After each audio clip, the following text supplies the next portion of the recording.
brain power amaanyi ag'obwongo. Kakati bwe tweyongerayo tugenda butereevu mu district y'Ehoima. Ehoima eno yewali ab'ekibiina kya National Resistance Movement abeekolamu omulimu ne bakolawo ekibiina kyabwe ekiyitibwa Team Thara. Kati no mu mbeera eno efaanana bw'etyo abagezigezi nabo ne babayita kulitalaba. Ogenda okkakkana nga babaliddemu obukadde bwa siringi 53 naye nga babawudiisa nti bayinza n'okubafunira pikipiki ze banaavulumula banoonye akalulu ka pulezidenti. Abantu 53 Ehoima abaakola ekibiina kya Team Through nga bakikwanaganya ne NRM babakutte obujega ne bababbako obukadde 53.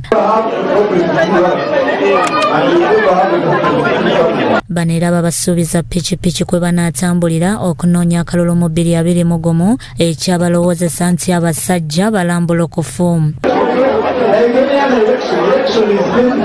Balumiriza Brian Kakembo okubakyalira ng'agamba azze kupima maanyi ga NRM mu kitundu kyabwe n'abasolozaamu obukadde 53 nga Rose Katusiime ne Harriet Nola Kamamala bwe balambika. Sente ezo ziije omuliitwe bakubaitazi hansaze ebyaro batutuhe bajjaji tutandike kuseera obulungu bwawuzee na bajaji bagihandikamo batuha ewiiki emu kabatali balizeo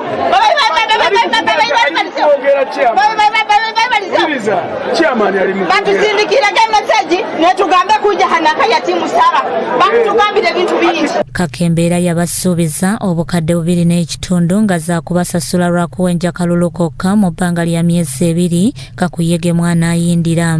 Baina deal ya from Kampala na mafia from State House bakumeta seno nga Muzafari baija batukozesa ekinteekyo ensobi twagetegereza twalipotinga poliisi twagenda mu Adiso. Bano babadde Kadieka nti National Coordinator azitwala ku kitebe mu National Council ekiri e Kampala. Aija kulemererwa kabaya balebirwe Jackson Mulinda Mbolira omwogezi wa NRM Ehoima agamba nti ensonga zino baziwulirako wabula bagenda kwongera okuzinoonyerezaako ku bantu abo ababbira mu linnya ly'ekibiina.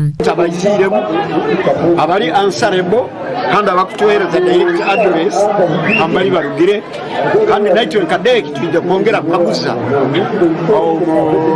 ofiisi ya Secretary General. Bikusakiddwa ekitongole ky'amawulire ekya Soul TV.